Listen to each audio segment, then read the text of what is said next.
HBR at 100 the most influential and innovative article of the Harvard Business Review அப்படின்ற இந்த புக்கில் தான் நம்ம ரிவ்யூஸ் பார்த்துட்டு வரோம். ஒரு 10 டேஸாக நம்ம வந்து வீடியோ போடல, ஏன்னா எல்லாரும் எப்போ போய் அவங்கவுங்க சீட்டில் உட்காருவாங்கன்ற அப்படின்ற அந்த ஒரு ஆவலே இருந்திருந்தோம். ஸோ அதெல்லாம் தாண்டி இப்போ ஒரு வழி எல்லோரும் அவங்கவுங்க சீட்டில் உட்காந்தாச்சு. நீங்களும் உங்களோட ரெகுலர் லைஃப் ரெகுலர் ருட்டீனுக்கு போயிருப்பீங்க நான் நினைக்கிறேன். ஸோ அதனால் அடுத்து நம்மளோட சாப்டர் நம்ம ஸ்டார்ட் பண்ணலாம் அப்படின்னு ஆரம்பிச்சாச்சு. The business of artificial intelligence அப்படின்ற இந்த சாப்டர் பார்த்திங்கன்னா 17வது சாப்டர். ஓகேவா? ஸோ இது யார் எழுதியிருக்கா அப்படின்னா Erik Brynjolfsson and Andrew McAfee அப்படின்ற இந்த 2 பேர் எழுதியிருக்காங்க. So business of artificial intelligence, first artificial இன்டெலிஜென்ஸ்னால் என்ன, அது எப்படி ரன் ஆகுது, மிஷின் லேர்னிங்னா என்ன, ஏஐக்கும் ஹியூமனுக்கு என்னென்ன டிஃப்ரென்ஸ் இருக்குது, அது எல்லாத்தையும் பற்றியும் ரொம்ப அழகாக இந்த ஆர்டிக்கிளில் சொல்லியிருக்காங்க. வாங்க ஆர்டிக்கிளை முழுசாக பார்க்கலாம். Hey readers, it's Shivanesh and welcome to Narcotic Reader.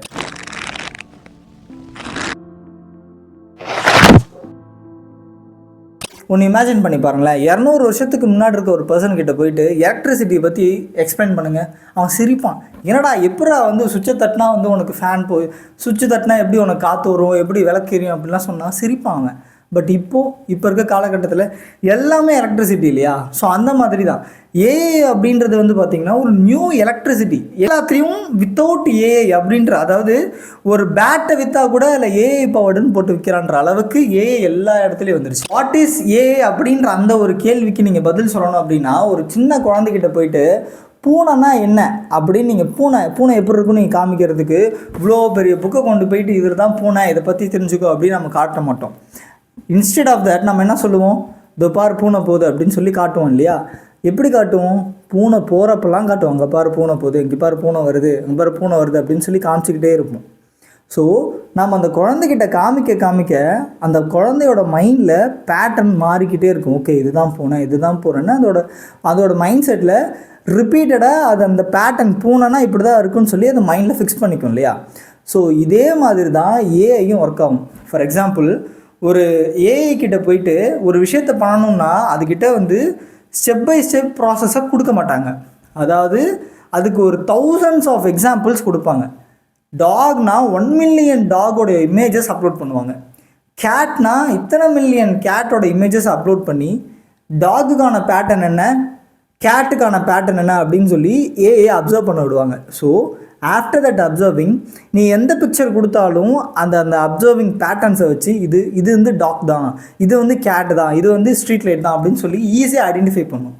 So இதை தான் ரொம்ப சிம்பிளாக நம்ம மிஷின் லேர்னிங் சொல்லுவோம். ஒவ்வொரு சிங்கிள் இன்ஸ்ட்ரக்ஷன்ஸ் கொடுக்காம thousands ஆஃப் எக்ஸாம்பிள் கொடுக்கறது தான் மிஷின் லேர்னிங். இப்போ ஏஐ வந்து பார்த்திங்கன்னா நமக்கு எல்லா இடத்துலையும் வந்துச்சு. உங்கள் ஃபோன் அன்லாக் பண்ணதுலேருந்து, உங்கள் மொபைல் கேமராவில் வந்து ஏஐ பவர்டாக இருக்கட்டும், உங்கள் ஃபேஸ் ரெகக்னைஸ் பண்ணுறது, YouTube algorithm, Instagram algorithm, social media algorithms, உங்களுக்கு வந்து என்ன அடுத்து நீங்கள் சூஸ் பண்ணுறது, அமேசானில் எப்படி ஆர்டர் போடுறதுன்ற வரைக்கும் நீங்கள் யோசித்து பார்க்க முடியாத எல்லா ஃபீல்ட்லேயும் ஏஐ வந்துருச்சு. பட் இதை வந்து நம்ம ரீப்ளேஸே பண்ண முடியாது.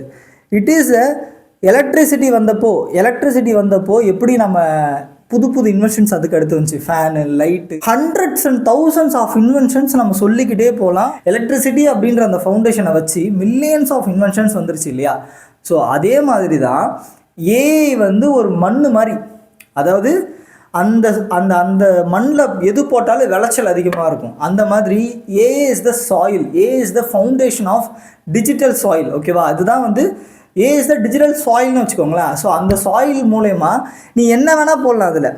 அதில் நீ வந்து எஜுகேஷன் கொடுத்தினா எஜுகேஷனுக்கான அவுட்புட் வரும், ஹெல்த் கேர் கொடுத்தினா அதுக்கான அவுட்புட் வரும், டாக்டரேட்டுக்கு வரும், நீ உனக்கு கேன்சர்ஸ்க்கான பேட்டர்ன்ஸ் நீ அதில் கண்டுபிடிக்கலாம், ஸ்பேஸில் நீ ரிசர்ச் பண்ணலாம். நீ என்னென்ன பண்ணணும்னு நினைக்கிறியோ அந்த பர்டிகுலர் துறையில் எல்லாமே ஏஐயால் பண்ண முடியும். And the only thing is you have to train them well. ஹியூமன்ஸை விட ஏஐ பெட்டராக இருக்கும் எதில் அப்படின்னா, நீ எப்படி அதில் ட்ரெயின் பண்ணுற, அதுலேருந்து எப்படி நீ அவுட்புட் வாங்குற அப்படின்றது. ஓகேவா? ஸோ இப்போது ஹியூமனோட ஐயால் கண்டுபிடிக்க முடியாத ஒரு கேன்சரை ஏஐ டிடெக்ட் பண்ணி உனக்கு காமிச்சிடும். ஹியூமன்ஸ் வந்து பெட்டராக செஸ்ஸில் இருக்காங்க அப்படின்னா ஹியூமனை பீட் பண்ணுற அளவுக்கு நீ அதை ட்ரெயின் பண்ண அப்படின்னா ஹியூமன்ஸை பீட் பண்ணக்கூடிய அளவுக்கு ஏஐ ஜென்ரேஷன்ஸ் வந்துருச்சு. ஓகேவா? ஸோ அதே மாதிரி தான் ஒரு ஏஐ எப்படி ட்ரெயின் பண்ணப்படுது அப்படின்னா, நீ எந்த அளவுக்கு அதை ட்ரெயின் பண்ணுற, எந்த அளவுக்கு அதுக்கு எக்ஸாம்பிள்ஸ் கொடுக்குற, எந்த அளவுக்கு அதுக்கு நீ வந்து இன்புட் கொடுக்குறன்றதை வச்சு அந்த ஏஐ டூல் உங்களுக்கு அதிகமாக யூஸ் ஆகும். ஓகேவா? ஏஐஸ் எப்பவுமே பார்த்தீங்கன்னா கேட்குற கேள்விக்கு ஸ்மார்ட் ஆன்சர்ஸ் பண்ணும். ஓகேவா? ஆமாம், நீ எப்படி இருக்க, நீங்கள் வேணால் எமோஷன்ஸாக ட்ரை பண்ணி பார்த்துருக்கீங்களா, கூட சேட் பண்ணி பாருங்களேன், ஏன் கவலைப்படுற, எதாக இருந்தாலும் கவலைப்படாத, நான் பார்த்துக்கிறேன்னு சொல்லி ரொம்ப அழகாக ஸ்மார்ட்டாக ஆன்சர் பண்ணும். AI is better when it's come to answering, but human is better when it's come to a questioning. ஓகேவா? நம்ம ஹியூமன்ஸ் வந்து ரொம்ப அழகாக கொஷின் கேட்கறதுக்கு நம்ம பிறந்திருக்கோம். அதாவது எந்த ஒரு விஷயம்னாலும் அதை கேள்விகள் கேட்டு கேட்டு கேட்டு கேட்டு நம்மளோட பிரைன் எவால்வ் ஆகும். ஸோ அதனால தான் ஸ்கூல் டைம்ஸில் கூட பாடம் படித்தா கேள்வி கேளுன்னு சொல்லி நமக்கு சொல்கிறாங்க. AI வந்து நெருப்பு மாதிரி, அதால் சமைக்கவும் முடியும், வீட்டை கொளுத்தவும் முடியும்.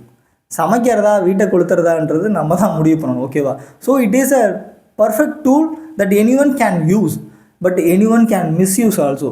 ஏன்னா நம்ம நிறைய டேட்டா அதுக்கிட்ட நம்ம கொடுக்க நம்மளோட செல்ஃப் அதில் குறையுது. ஓகேவா? நீ எந்த அளவுக்கு மிஸ்இன்ஃபர்மேஷன் அது கொடுக்குறியோ அந்தளவுக்கு அது மிஸ்பிஹேவ் பண்ணும், அதுவும் கையாஸாக நடந்துக்கும். ஓகேவா? ஸோ அதனால் நம்ம எப்படியெல்லாம் ட்ரைன் பண்ணுறோமோ நமக்கு ஸ்மார்ட் ஆன்சர்ஸ், ரொம்ப எக்ஸாக்டான ஆன்சர்ஸ் கேட்குற அளவுக்கு போகலாம். நீங்களே சொல்லுங்கள், எத்தனை பேர் கூகுள் சர்ச்லேருந்து ChatGPTக்கு பாதி மாறிட்டீங்க?